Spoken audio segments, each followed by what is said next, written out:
Hello everybody and welcome back to the free online woodworking school where we aim to take your woodworking skills to the next level.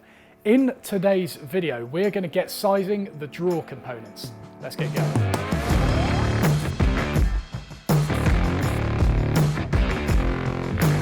Alright, so firstly, there's going to be a little bit of a continuity error in this because I'm currently filming this drawer part of the series while the door is drying. But obviously, if you've been watching this series sequentially, then I would have already fitted the door by now. So sorry about that, ignore it. The drawer is obviously completely separate to this, so the fact that there's a missing door here shouldn't throw you off too much. Saying that, however, I have opted for some lovely curly walnut drawer sides, simply so that it matches the door panel. This is something that I like doing with projects where I have a strong primary colour going on or a strong primary wood going on, in this case ash, and then we've got a secondary colour, in this case walnut, that is quite prominent but not as much as that primary colour, and then we're going to have a tertiary colour of much finer, basically just areas of punctuation, I suppose, and in that case it's going to be the door handle and the drawer handle, which I'm hoping to make from a dark wood like ebony or something. In my opinion at least, as soon as you start adding more than 3 colours, especially more than 4 colours,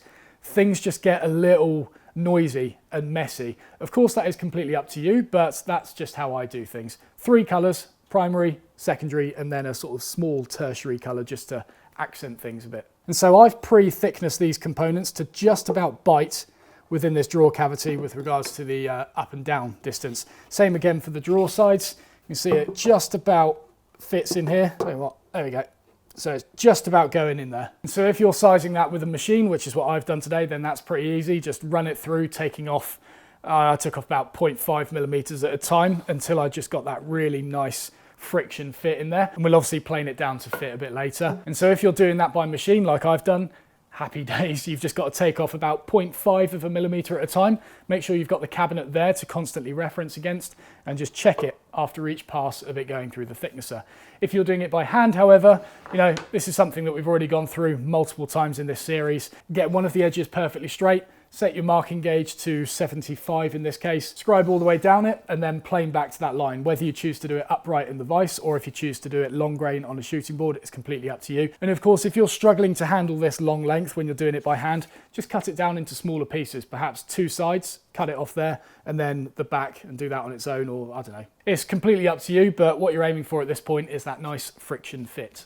And so firstly, we're going to get the drawer front fitted within the cavity. Just got to choose a face side and a face edge for this. So I might actually get the door itself and just put that below it and see what lines up. I've got some nice diagonal grain flowing to the bottom right here, so I might try and keep that orientation going. Yeah, I think we'll go for that. So face side on the front, face edge on the top of the drawer. And so now I'm going to get one end square and use that as my reference point, get that butt up in here, and then knife a line here, cut that off, square it, and then hopefully that should fit within the cavity.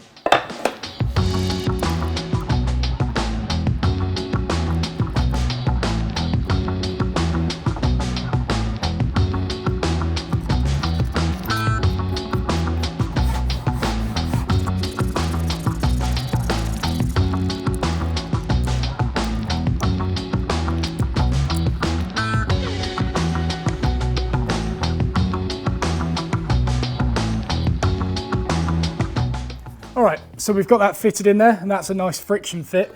Obviously don't push it all the way in because it will get stuck, and if you have accidentally got it stuck, just take the back of the cabinet off and punch it out from behind. You have got that advantage with this design. However, some cabinets that don't have removable backs are not quite as forgiving. I know this from experience. And so next we need to establish the length of the drawer sides front to back, and for this it's easiest just to get a ruler and then measure it like that. Now in this case that is 160 millimeters, but we're going to be doing a lap dovetail here, which means that side component isn't going to quite reach the front. It's probably going to be lap back about 3 or 4 millimeters. So let's say if this were a full length drawer side, that would now be about 156. However, in order to give yourself a little bit of flexibility with this, I do not recommend making your drawer sides the entire depth of the cabinet, thus relying on the back of the cabinet to act as the stop. Because if you were to get those measurements slightly wrong, your drawer might end up not going in far enough, and then you'll have to plane down the front, which will make the laps on the front of the lap dovetails very, very thin, or alternatively, it will go in too deep.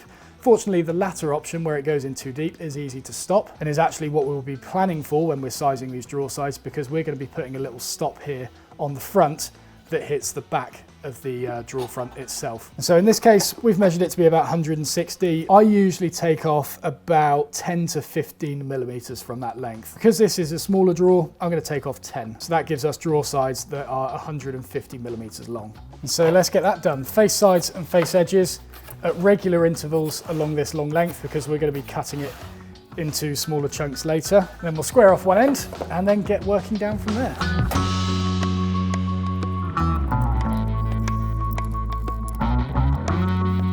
All right, so the two sides are now plane to length, and I've been very careful to ensure that they end up at exactly the same measurement. You can't feel any discernible step between them now. And don't worry if it ends up at 149 or 151. We have got some degree of flexibility with this. Just make sure that they are the same length. So the next part we're going to be moving on to is the back of the drawer. And if you look at the drawings for this, you might notice that the back is not actually the full height of this. It's actually a little bit thinner.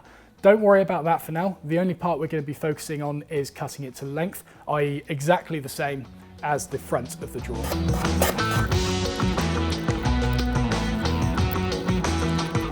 Okay, so all four sides of the drawer are now sized, and we need to start putting grooves in the bottom now to accept the base. Now, of course, you've got two options for this. You can do it on the router table with the slotting cutter, exactly as we did with the frame and panel door, or you can do it by hand. Now, I copped out last time and did it on the router table with the door, so I'm going to join you hand tool homies, and I'm never going to say that again.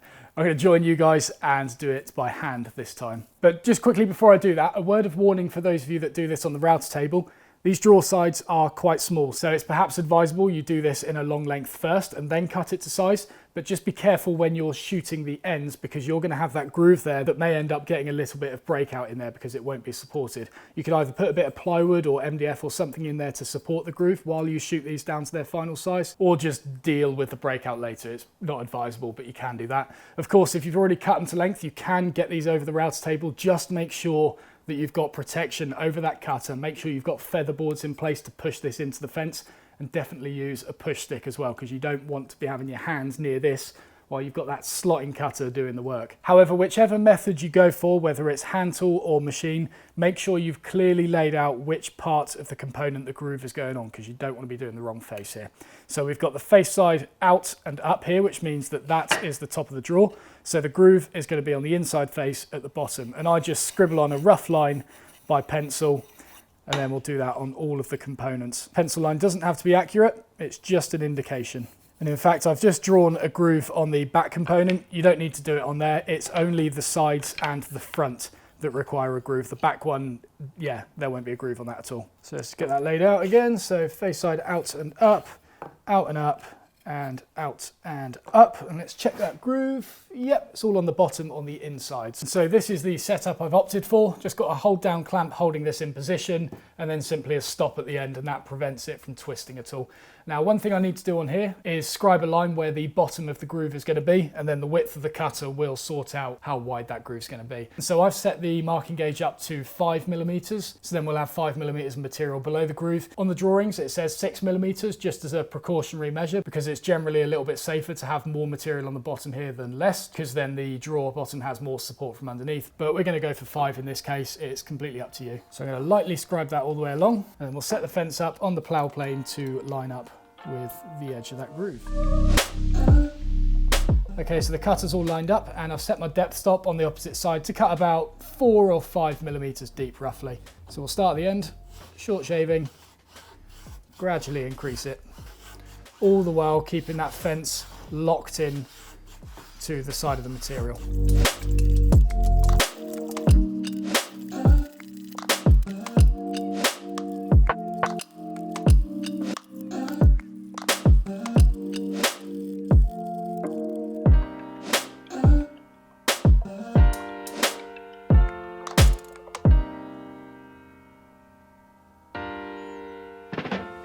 All right, there we go. 4 drawer components, sized and grooved. So on reflection, another thing I should have highlighted was if you make that groove too close to the bottom of the drawer, you're going to struggle to get enough material on the end grain here to actually fit a dovetail into it within the lap dovetail section, that is. If you make the groove too close, you risk exposing a gap on the front of the drawer. It's very hard to explain and very hard to picture. And so when you're making this yourself, I strongly advise leaving 6mm before starting the groove. The groove can be whatever width you want, really. It depends on the size of the panel you intend to slip within it, whether you choose to have a 4 or a 5 or a 6, just change that cutter to suit. But that gap at the bottom should be no less than 5mm, but I strongly advise using 6 because it'll be a lot easier to cut the dovetails on the end at a future date, which you will see in the next video. So as always, thank you very much for watching. If you enjoyed the video, please do not forget to press the like button, subscribe if you haven't already, and you can move on to the next lesson by clicking that link below.